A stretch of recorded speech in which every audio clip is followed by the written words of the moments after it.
Ya, kita lanjutkan kembali perbincangan diskusi kita pagi hari ini, tapi sebelumnya kita berdua izin. Saya izinkan. Mau baca pantun dulu ya. Ini udah ada pantun yang masuk ke akun @akipagitv1.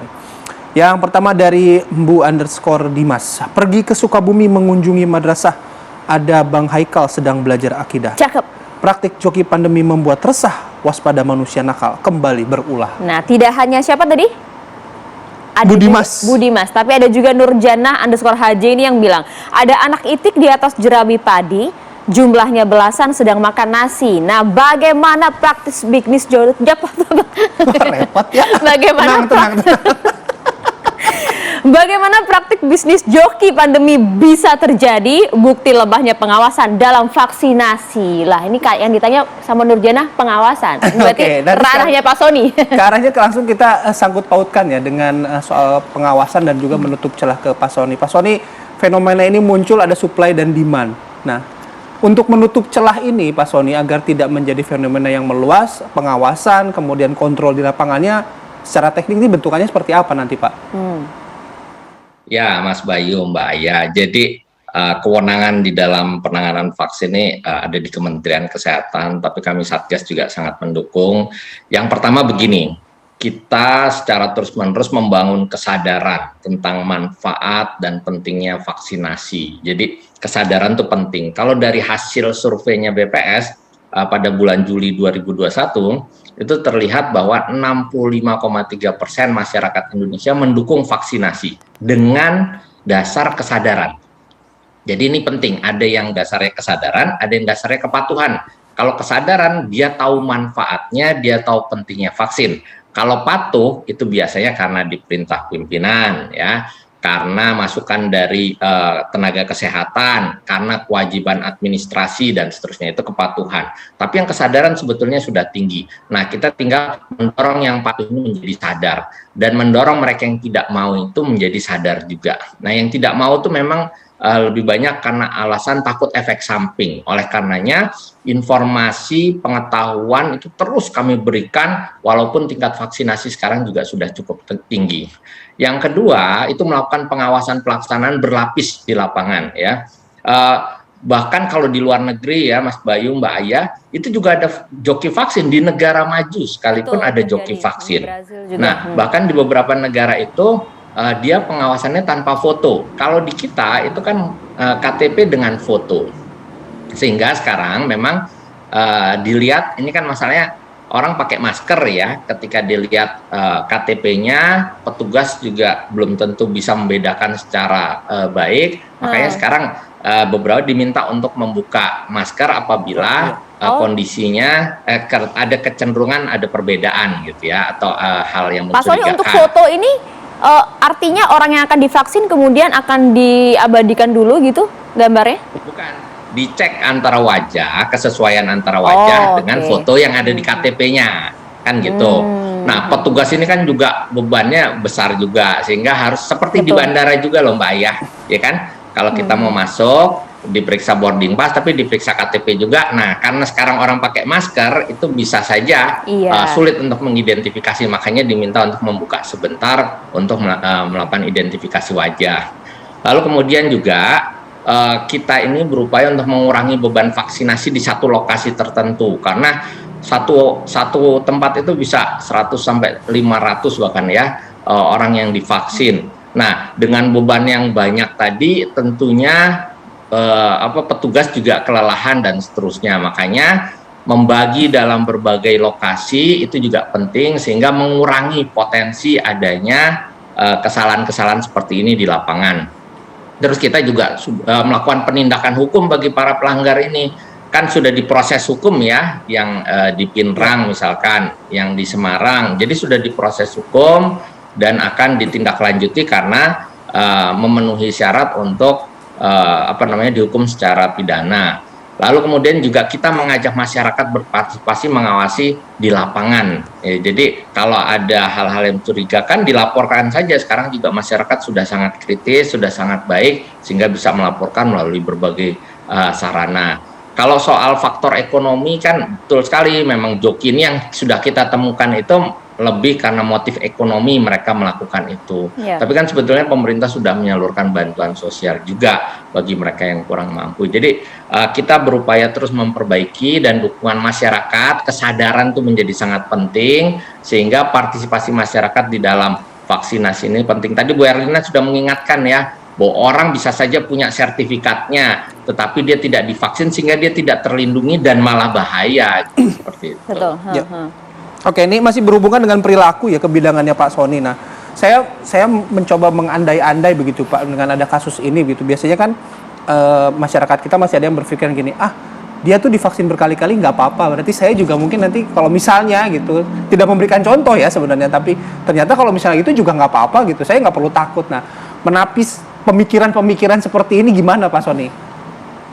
Ya, jadi sebetulnya pengetahuan itu menjadi sangat penting. Kenapa vaksinasi di awal itu lebih lambat dibanding sekarang ya? Karena hoax yang beredar luar biasa. Nah, orang tuh keingintahuan terhadap vaksin itu luar biasa. Bahkan salah satu kata kunci pencarian di Google yang paling sering dicari orang itu tentang vaksin. Kami sendiri di Satgas di bidang perubahan perilaku, dari sekian banyak postingan kami di medsos, yang paling besar responnya itu ketika kita bicara tentang vaksin. Jadi keingintahuan masyarakat sangat penting. Nah, siapa yang paling didengar oleh masyarakat itu sebetulnya adalah para tenaga kesehatan. Jadi seperti Dr. Erlina ini sangat didengar. Kemarin kan Kominfo sudah melakukan survei bersama UI, dan ternyata masyarakat tuh paling mendengar nomor satu tuh tenaga kesehatan. Oleh karenanya tenaga kesehatan punya peran penting juga, sambil kita dukung semuanya untuk menjelaskan kepada masyarakat tentang apa sih manfaat vaksin, bagaimana kalau divaksin, terus kemudian apa dampaknya dan seterusnya. Jadi pengetahuan-pengetahuan seperti ini terus diberikan, makanya sekarang sebetulnya kan terjadi laju percepatan vaksinasi yang luar biasa, dan mudah-mudahan tidak ada lagi hal-hal yang tidak diinginkan seperti ini. Kalau begitu tadi yang paling dipercaya dari tenaga kesehatan. Nah, sekarang giliran Dr. Erlina. Kalau begitu Dok, jangan sampai kemudian mereka malah justru ya, jangan sampai ya kehimpit ekonomi, kemudian ini menjadi salah satu pekerjaan mereka begitu. Ya,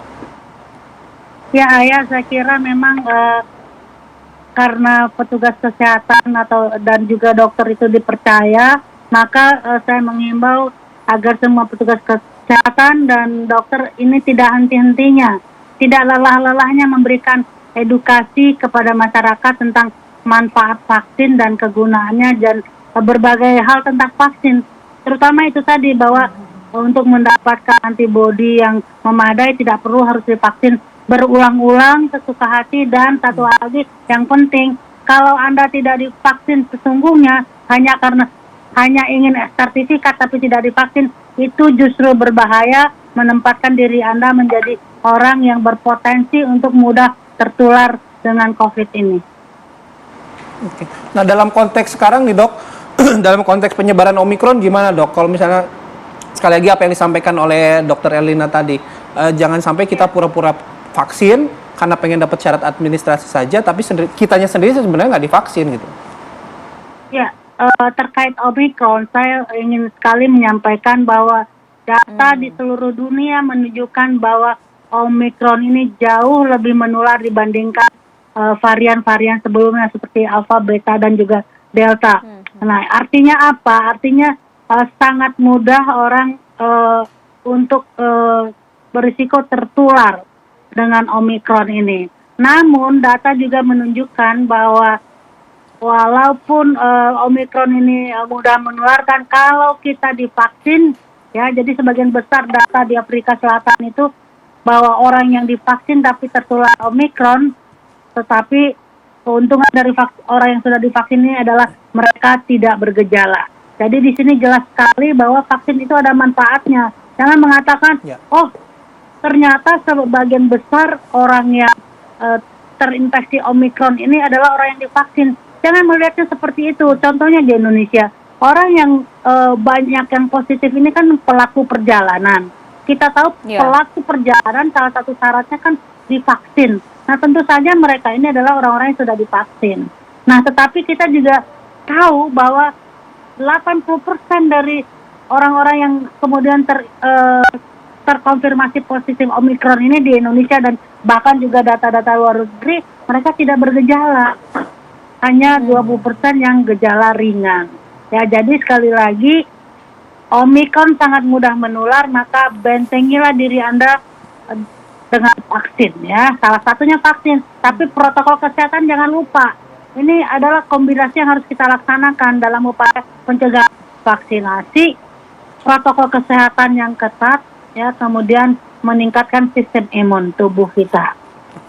Oke, Begitu baik. ya. Jadi Dr. jangan Elina, menganggap, baik. ya, jangan terbalik. Wah, percuma divaksin toh tertular juga.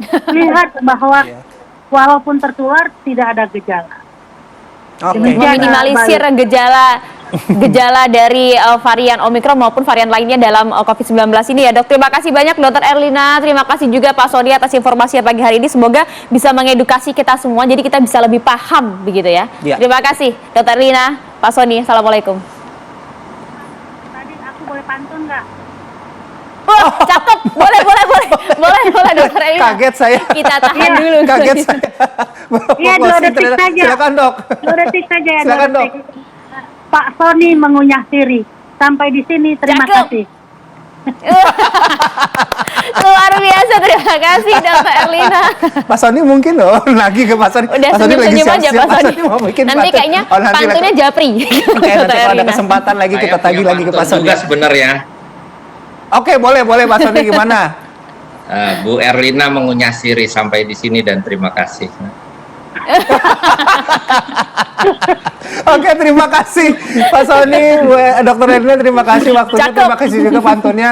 Tapi sayang sekali tidak dapat hadiah ya, karena harusnya dikirim ke akun @akipagitv.